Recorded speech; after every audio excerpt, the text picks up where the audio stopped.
Welcome back to Latitude, a podcast by 43 North.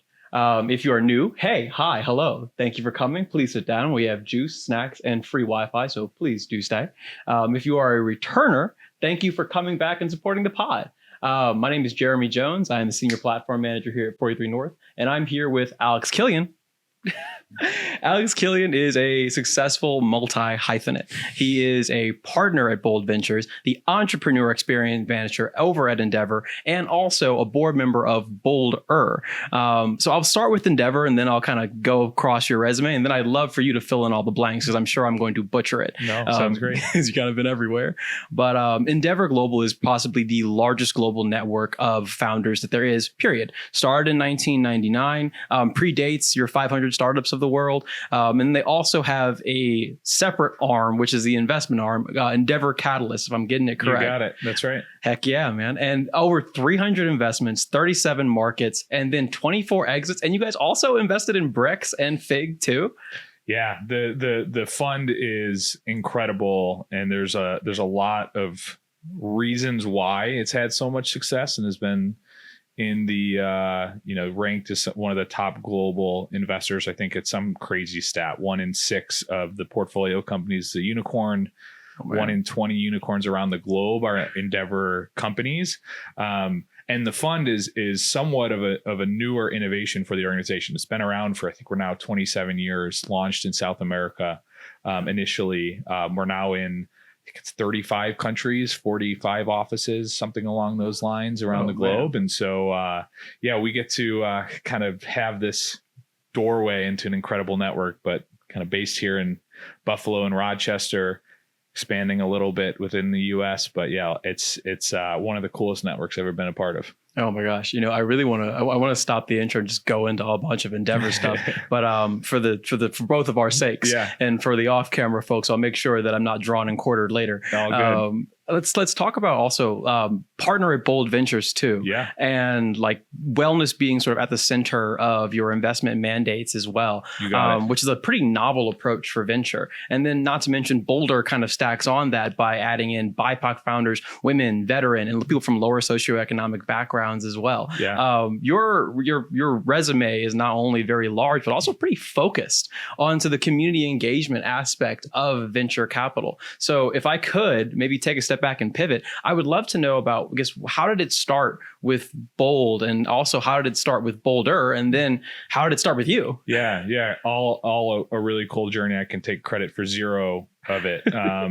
So the two founders of the fund, Lindsay Carastensel and Danielle Blount, really came up with the idea kind of out of their own, self-experience. Lindsay, especially, she's one of those, top 1%ers, high performing, just a real badass, candidly, and has done so much in her career. But what she really started to understand in kind of driving forward on so many initiatives is that she was burning herself out.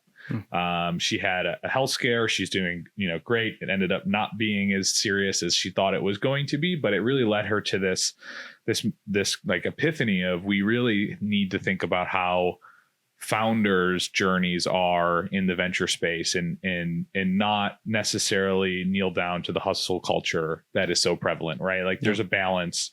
Being a startup founder, you have to make tons of sacrifices, but it doesn't have to be at the cost of your health, whether that be mental, physical, financial. And so Lindsay and Danielle approached me and said, hey, we think we have a really unique proposition on what a venture fund can look like, kind of taking out that risk of founder failure, founder burnout.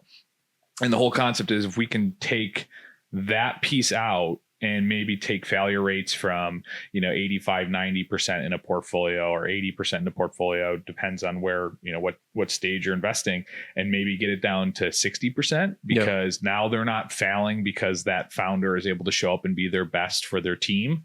Can we achieve fund level performance that we need to for our LPs in a new model? And it's interesting because that idea came about in a time where I think the venture landscape started to focus more on unit economics, right? And it started to look more like private equity style investing, where cash flow is king.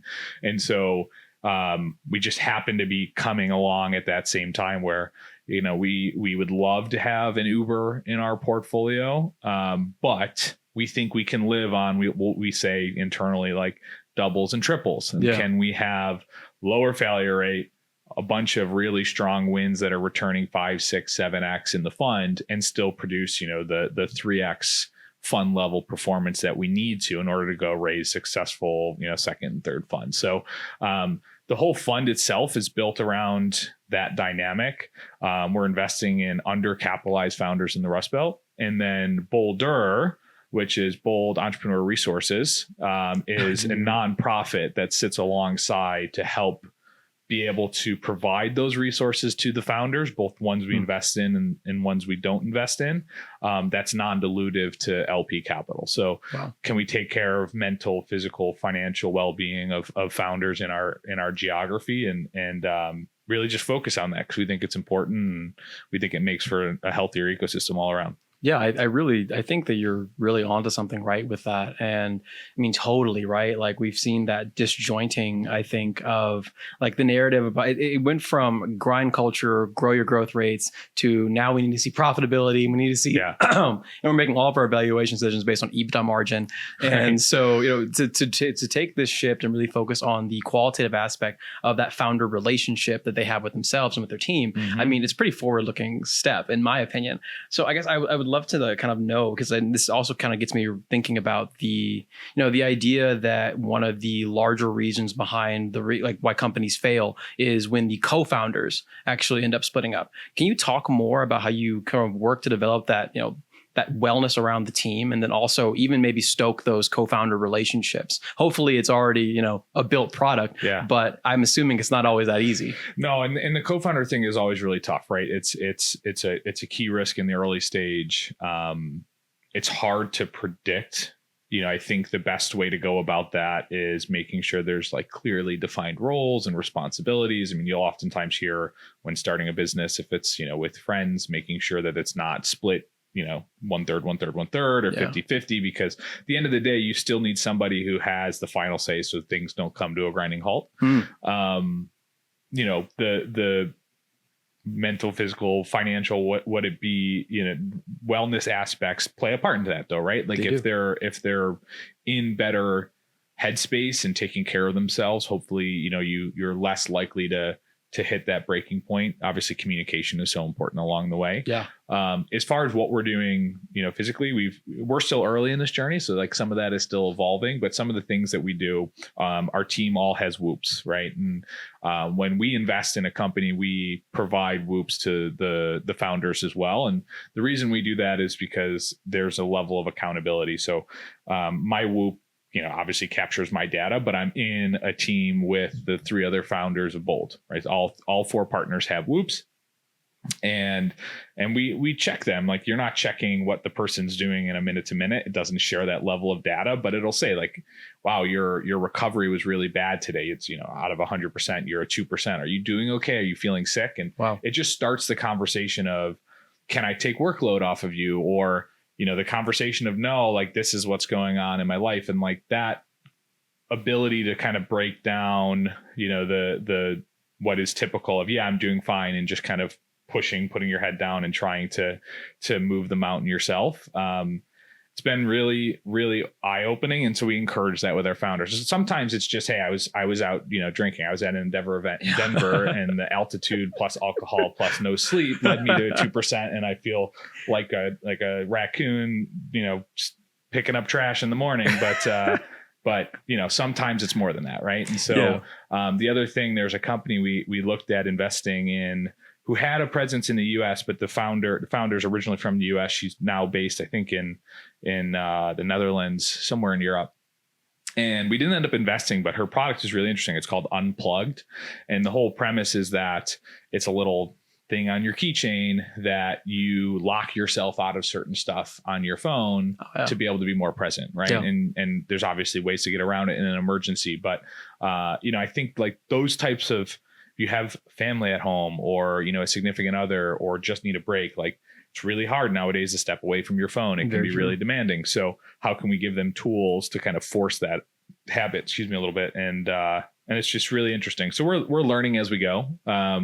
Listen, some people are absolutely like predisposed to thrive in that 20-hour, a day work week or work day. And some of that is important in a startup. But we want to make sure they're doing it in a healthy way that's, allows them to also step away. So it's not to necessarily tell people how to be, it's just give them the tools to hopefully, take care of themselves better. No, I mean, it's great. I mean, I think that it kind of goes hand in hand with a kind of a standard data request in a way, or like getting founder updates and keeping updated about your health and what you're doing and how you're proliferating over your startup journey is incredibly important. It's probably one of the most stressful things you're ever going to do in your life. And lonely. Exactly. Right? Incredibly lonely. And so, I mean, I guess, but what's, is a segue, and maybe I'm trying to do this as smoothly as possible. What's not lonely are the people in the Buffalo ecosystem, because it is so tight knit here. But we're also in Western New York. Now, I think that there are some key differences between working in a smaller geo and then working in a larger geo as it relates to venture as a founder, your building decisions, the amount of you're going to pay on labor, the amount of how quickly it is to get customers and relationships. Absolutely. All of these sort of things. Can you, as an investor, can you tell me a little bit about what should a founder be thinking about when they're trying to ingrain themselves in an ecosystem like Buffalo? And what are the differences between navigating a small knit ecosystem like us with a kind of a larger scale one like NYC or SF or the coasts? Yeah. And I'll, I'm speaking from a limited set of experiences, right? So I can talk to Buffalo really well. I lived in Toronto for a couple of years, but, haven't actively invested in New York or San Francisco. We get a little bit of that flavor with Endeavor. Our corporate, headquarters are there, even though we service basically everywhere else except for those really strong markets. But listen, I mean, I think Buffalo and Endeavor launched Buffalo, Rochester. Bold covers the Rust Belt. Buffalo, Rochester, Western New York is one of the most, I think, friendly and genuine places around. I say that very biasly. Don't get me wrong. It has its challenges too.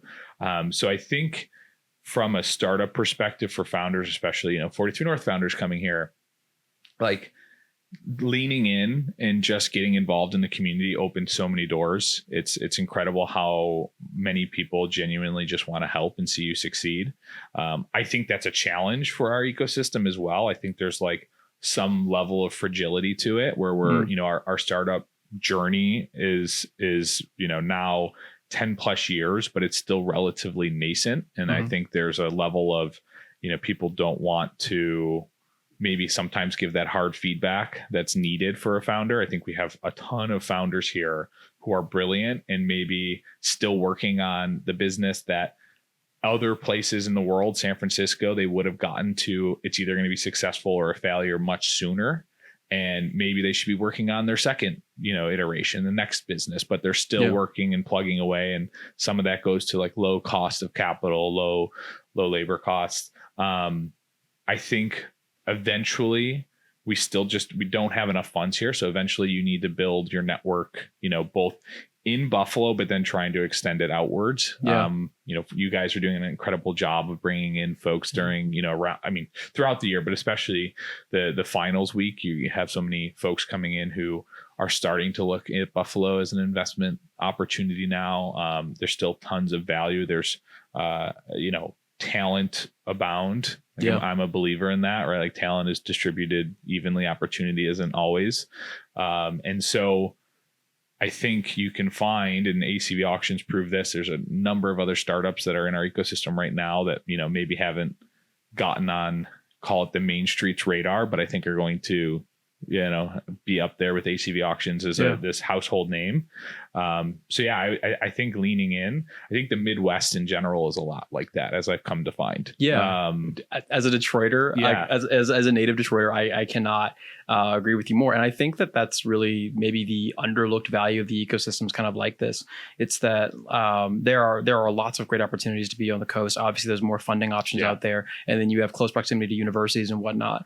But I think that from an investor perspective, one, there's a huge arbitrage opportunity by investing in the companies that have been working just kind of I don't want to say in the shadows, but have been sort of working outside of the watchful eye of those, hawkish VC investors on the coast who have been continuing to just focus on making the product great and then shipping something awesome. And so I think that when you can uncover those opportunities that are kind of in places like Buffalo, like Detroit, you can get your ACVs of the world, you can get your StockXs of the world, Exactly. and communities like ours, I think, really light up, especially once we have those champions of those communities. And I think that if you're really early on in your journey, like being able to have instant access to someone like Dan Magniszewski, for instance, Totally. it's a game changer. So the amount of mentorship and resources that I think are here are absolutely amazing and abound. But I want to take a step back and kind of go into Endeavor for a second, because I love the idea of a global network. Mm-hmm. And as we kind of can describe, I think that like Endeavor globally is kind of doing what Buffalo does locally, right? And so, I think that there's two different dynamics there working, right? There's more conversation now, I think, in VC Twitter and landscape about having small, really closed off events with like 15, 20 people. Yeah. So it's intimate and everyone's talking, versus like huge group chats where you have just everyone kind of shilling for their own thing. But I think that there are benefits really to both. Yeah. So I guess thinking about that, and thinking about the global ecosystem you're able to tap at Endeavor, and then the small ecosystem you're here to tap at Buffalo, how do you optimally maneuver in each? I think that's like the coolest aspect of Endeavor is it's both. And it's a great segue because, Dan, Jack, there's a ton of, who both are mentors for Endeavor. There's a ton of talent and wealth and opportunity that came from ACV Auction. Endeavor's whole model, right? We're a global nonprofit. We kind of operate like a franchise model. So I think, that our global headquarters it's in and of itself a nonprofit with its own board. And then each local office is its own nonprofit. So we have a local board that, myself and my counterpart, Alan, report to. We were launched by the Wilson Foundation, HSBC. They kind of wrote the initial grant to be able to basically bring an Endeavor office here. Buffalo, Rochester initially. We're expanding into Cleveland and Pittsburgh. That is still early, but that's kind of the way the U.S. is moving. U.S. is the oddball. It's regional, where everywhere else it's, Endeavor Poland, Endeavor Indonesia, Endeavor Kenya. So the multiplier effect is what we call it. It's effectively the PayPal mafia, right? It's how can one company have this really material impact on an ecosystem? And the way that it happens is when they have massive success, right? You see ACV Auction, you see Dan, you see Jack, you see someone like Joe Peacock, did really well financially and are now still here in the ecosystem, giving back their time, their talent, their money, right? Investing into the next batch of startups. So there's this really awesome website that Endeavor did, and I think it's like multiplier.endeavor.org. We'll have to figure that out exactly what it is. I'll send it to you, but it shows our multiplier map, right? So it's this one company, the most prolific one I think we use in Endeavor is a company out of, I think it was out of Saudi called Careem. It was the ride sharing, the Uber effectively of the Middle East. It ended up being bought by Uber for some multiple billions of dollars. The number of startups that were spawned from that company, be it the founders' participation as investors, mentors, or early employees starting their own, is just mind blowing. And they have this awesome infographic that shows it. That is what we're trying to do. If we can have 5 more ACV auctions here, right, then that's real economic development. It takes a long time. So we're we think in decades, which is tough because we have our own funding model, but that is what Endeavor is all about. And so what makes a network so cool, and what makes it so cool for Buffalo to have one, and I'm so lucky to be able to be a part of it, is we have I think the best global network in the world. That our mentors are second to none. The peers, the Endeavor entrepreneurs around the globe are the best of the best. And I am the one that allows and helps founders here tap into that network. So I don't have any of the knowledge, right? A founder comes to me and I'm usually the dumbest one in the room. The cool thing is that if I ask the right questions, I can go into the network and set up a conversation with a mentor or peer, capital provider, if they're raising, somebody who's been there and done what they're trying to do, and prep that mentor, and then create this really intimate conversation for, might just be 1 hour. But that 1 hour, what hopefully comes out of it is the founder who's facing some challenge, the person I'm putting them in connection with, she might have done it already and learned the lesson the hard way, and can share that knowledge and avoid that founder who's from Buffalo spending their own 6 months trying to figure it out. And if they can now do it in 6 days, and we can do that over and over again, you really start to see a material impact on their journey and hopefully accelerate them going much bigger. So it is this really intimate thing, even though it's this massive global network. And I think that's what's unique to like a 500 startups or Y Combinator, who are all great partners of Endeavor, because Endeavor plays later stage, right? Our sweet spot is late Series A, Series B through liquidity. There is somebody in each office who's working with each entrepreneur that is incentivized and paid and knows how to navigate the network on behalf of that founder. But yeah, those intimate conversations is where the magic happens. When we have global events, they're usually 50, 75 people from around the world. And like the stories that come out of them are just incredible. Like everybody who, we call it the magic of Endeavor. When they go to an Endeavor event, they come back and they're in.